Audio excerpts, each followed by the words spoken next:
How do you stay carnivore when you're traveling? A big question, especially for us right now, because in just a couple of days' time, we are heading off on a holiday that's going to last for 7 weeks. We are heading off to the UK. We have 2 of our sons who live in the UK, in London, and one of them is about to become a father. Yes, we are about to have our very first grandchild. By the time you get to see this video, we'll probably be in the UK and the baby will be already born. We know so far it's a boy. They can tell us those things these days. But the question is, and I've been asked this by several people, how are we going to stay carnivore while traveling for 7 weeks when we're constantly on the move and moving about different places in the UK? It's a really good question. I know this is a question that many people have to deal with because sooner or later when you're on carnivore, you're going to want to travel and go on a holiday or travel somewhere for work. And the question will arise in your mind, how am I going to stay carnivore while I'm traveling? So we've given this a bit of thought because this is a fairly complex trip in some ways because we're staying in a variety of places. We are staying some weeks with family. We are staying in Airbnbs. On top of that, we're going to have days when we're traveling all day, usually driving by car from one destination to another destination. We're also going to spend a few weeks up in the Lakes District in England, where we will be planning on doing some walking on some of the great walks up in the Lakes District up there. And we've got to work out how we go out walking for a day somewhere and be able to stay carnivore while we're hiking. So a few issues to get our head around.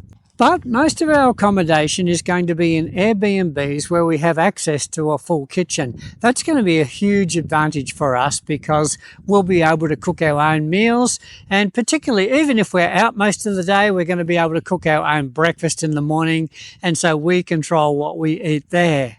While we're staying in the Airbnbs, our breakfast will be pretty similar to what they are here at home. Basically, we'll cook up a big fry pan full of egg and bacon. It's my favourite breakfast. It's absolutely delicious, and we can do that quite easily staying in an Airbnb. And of course, because we have access to the kitchen, we can also cook up extra food to take with us on the road. So we might cook up a roast or some lamb chops or a bit of beef roast or beef steak, and we can pop it in the fridge until we're ready to get on the road the next morning and take a little car esky with us for the day wherever we're going and have some food to go. On top of that, I've already checked out what you might be able to buy at a UK supermarket such as Sainsbury's or Tesco, and discovered that there are a good number of options there. We can certainly get cold meat, we could get eggs, we could get tins of fish like tins of sardines or tuna that are very portable and easy to take on the road and require no refrigeration. So that's an easy one there. I've also ordered some Redmond salt on Amazon in the UK and arranged to have it delivered to a pickup point so that we'll have a good bag of Redmond salt to take with us on the road, because I really love that salt, and I really don't want to eat the cheap salt that the cafes and restaurants and Airbnbs will have in a salt container. I want that decent salt. So I have thought of that in advance and pre-ordered it. No doubt for taking food on the road, we'll also take some portable cutlery, some disposable cutlery or some sort of cutlery, and some cups so that we can have a drink, some electrolytes or some water on the road. And it should be quite doable in my mind to take food on the road. Another thing to think about is the possibility that we will be eating out sometimes at restaurants, and that's bound to happen. If you stay 7 weeks in a country on a holiday, you're bound to eat out now and then. So we need to consider that option as well. I don't see that it will be much different to eating in a restaurant here. We always check a menu before we go and to see what dishes are available and to see what dishes might be adaptable. But certainly in the UK, I'm sure we could go into a pub and get a decent steak. We'll just decline the French fries and the salad on the side and just focus on the meat, and I'm sure we'll be fine. I know also that the UK are famous for their full English breakfast, they call them. Well, they'll do a big fry up All we have to do there is decline the baked beans and the toast, and I think we'll be pretty right there. So we can still partake in those sort of pleasures while we're in London and the rest of the country. There will be just a couple of weeks when we're actually staying with family or friends, and we'll be in somebody's home then. The people that we're staying with have actually already watched some of my videos and realised that we are carnivore, and have ask questions up ahead on what sort of food they'll need to have on stock for to feed us while we're there. So we've just said, look, no stress, no pressure. We'll just eat meat, and it's no big deal. We're quite happy just to fit in where we can.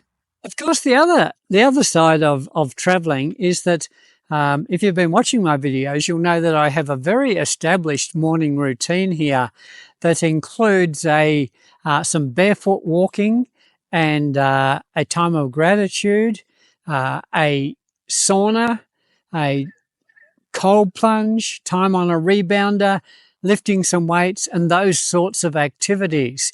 Now, obviously, when we're on the road, I'm not going to have my rebounder with me, I'm not going to have the cold plunge with me, and I'm not going to have our beautiful home sauna with me. So there will be some compromise and some adapting to the circumstances. I'm sure that I'll still be able to do the barefoot walking, as there's got to be some grass in England. I'm sure they'll have grass that we can walk on. And I will still make that approach that wherever it's possible when I'm out and about, particularly in a grass area, that I'll take my shoes off and enjoy walking barefoot. And I'm sure I'll be able to do that in the UK. I may not be able to have a cold plunge every morning, but I can utilise cold showers at the end of my warm shower and still get that effect of exposure to cold each day. As I say, I won't have the rebounder or my weights with me, but I'm sure that I can improvise with doing squats, some push-ups, or to do some stretches, to use some resistance bands. They are very portable and I can take some of those. And also I might occasionally find a gym where I can go and get one of those day passes and just do a bit of a workout if I get that opportunity. So I'm not too worried about it. I don't want to break the routine. I want to be faithful to it as I can, because it has served me well. And I know there are risks in breaking routine because you lose that momentum. So as much as possible, I'm going to be aware of that and do all I can to keep doing as much as I can to keep that daily routine going. Of course, things like gratitude and meditation and daily breath work and exercises of that nature, I can just continue on as normal, and I will do that. And I'll be able to have my regular times of meditation each day. So that's my travelling plan. I thought I'd share it with you before I go, and no doubt I will be bringing you some videos on the road and let you know how we're going. And at the end of the trip, I'll do another video saying, well, this was our plan, but how did we go in practice?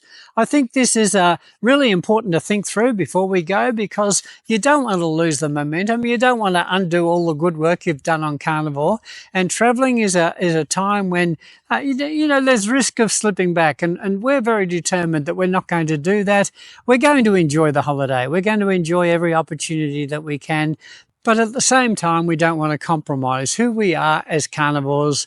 I want to continue doing all of the things that have been so important to me in this last 12 months on the carnivore diet. So as I say, we'll be sharing some updates in England in the various locations. No doubt a baby picture or two might creep in there somewhere, and we're very excited about going up to the Lakes District and just having some time to unwind, to walk and enjoy creation and fresh air, even though it'll be a little bit cool compared to Australia, but we'll rug up and we're really going to enjoy it. We'll be sending you updates and little videos here and there, as well as my regular videos. So, you know, make sure you subscribe if you're not already, so that you'll get those.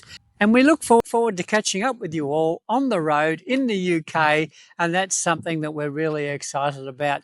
So as I say, join our Facebook group. There'll be pictures there too in the Carnivore Pensioner, and keep an eye out for up and coming videos. I will see you on the next video in the UK, and until then, keep telling your story, and God bless.